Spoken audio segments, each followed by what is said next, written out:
Yesterday, millions of Americans headed to the polls to cast their vote for who would become the next president of the United States. And when we produced this episode, CNN had projected that Donald Trump would become the 47th president of the United States, joining Grover Cleveland as the only U.S. presidents to hold the office for 2 non-consecutive terms. Here's a special look now at how the historic day played out.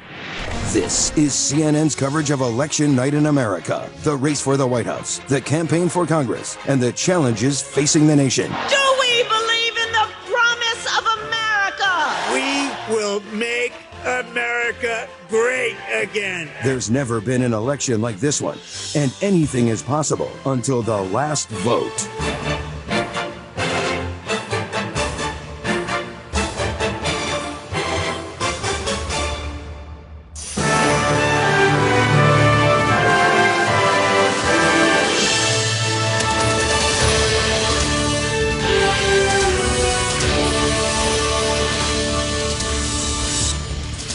Democracy in action as we see voters casting ballots in Arizona as well as in Wisconsin and, of course, all across the nation. The very first exit poll information with potential clues for how this night might play out. David Chalian has that. And David, how are voters feeling about the state of the country as they cast their ballots? Sorry, before we dig into the numbers, I just want to say 2 things so that everybody understands what we're looking at here. 1, these are early preliminary exit poll findings. These numbers will shift as the night goes on and more interviews come in. The second thing everyone should be aware of, this exit poll encompasses every kind of voter, whether you voted pre-election day, on election day, by mail, early in person before election day. We have incorporated polls of all kinds of voters that are incorporated into this exit poll. With that being said, let's look at the numbers on the mood of the country. It's a pretty dour mood in terms of the way people feel things are going in the United States. Nationally, only 7% of voters say they're enthusiastic. 19% say they're satisfied. Look at these numbers. 43% dissatisfied, 29% angry. 72% of the electorate nationally say they're dissatisfied or angry.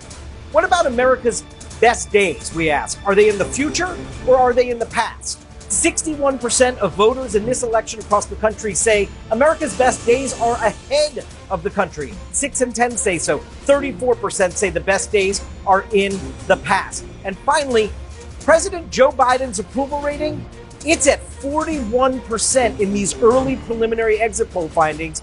58% of voters in this election across the country nationally disapprove of the way that the incumbent Democratic president is doing his job. Sarah, now it looks like, I don't know if this is the after work crowd that you're seeing, but it does look like it is quite busy right now. It is, and it's been getting busier. And as you mentioned, 5 o'clock hit and we started seeing another run of people. It's been sort of trickling all day. It was lots of people in the morning, and now we're starting to get a lot more people in the evening. I do want to bring in quickly the Fellows Lease family.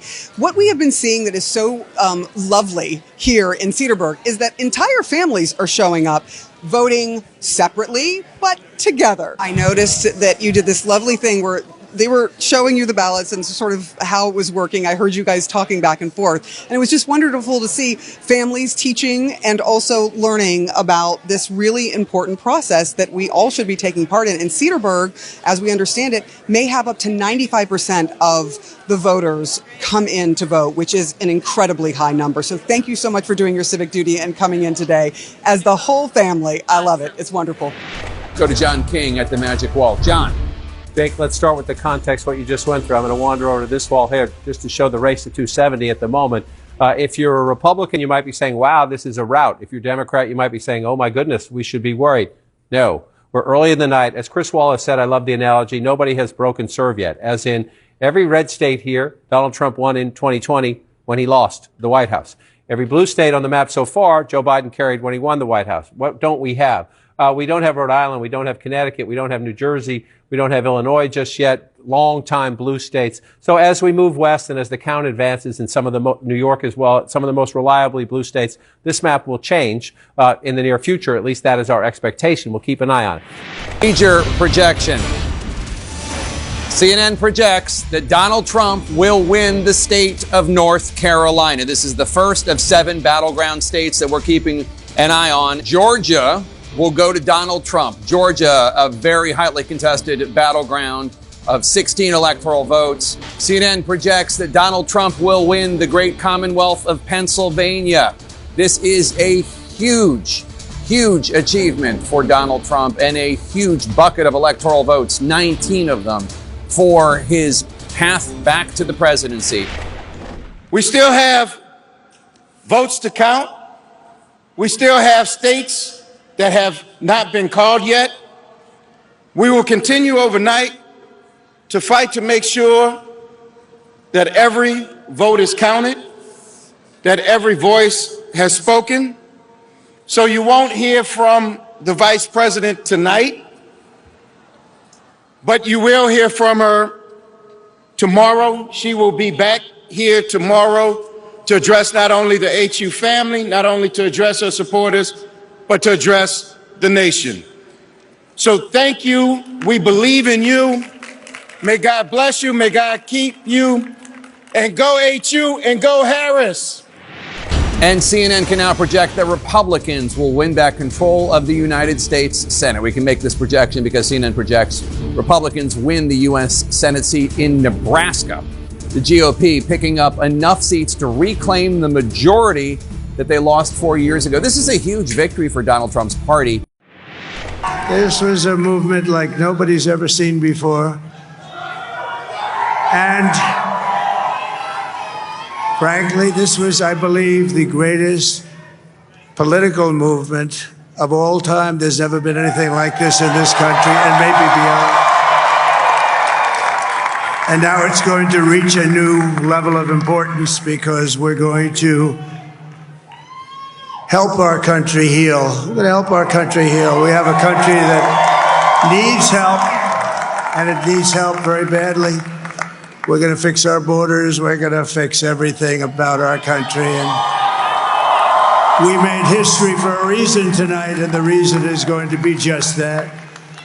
We overcame obstacles that nobody thought possible, and it is now clear that we've achieved the most incredible political thing. Look what happened. Is this crazy?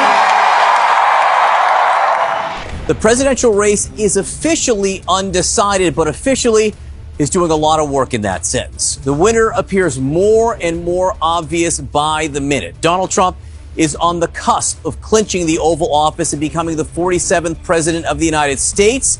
The battlegrounds that we said would decide the race have all broken for or may soon bend toward the Republican. 3 big ones already in the Trump column: North Carolina, Georgia, Pennsylvania. The 4 still on the board heading into the 9th inning and showing a Trump lead, a sizable Trump lead: Arizona, Nevada, Michigan, and Wisconsin. Again, ahead or declared in all 7 of the battleground states. So how did Donald Trump do it? Like 2016, he ran up the score in the rural areas, but unlike 2016 or 2020, he seems to be rewriting some of the DNA of his political coalition. It is now official. CNN projects that Donald Trump has been elected president, defeating Vice President Kamala Harris and making a political comeback unlike any in modern American politics. Now, we can make this projection now because CNN projects that Donald Trump has won Wisconsin. You can see right there, currently ahead by 30,000 votes with 99% of the vote in. Mr. Trump is only the 2nd former president in U.S. history to be reelected to the White House. He will return to office after 2 impeachments in his first term, followed by unprecedented criminal indictments and felony convictions. Mr. Trump scoring a landmark victory as he now heads back to power, leading a politically divided nation. Again, CNN projects that Donald J. Trump is elected the 47th president of the United States.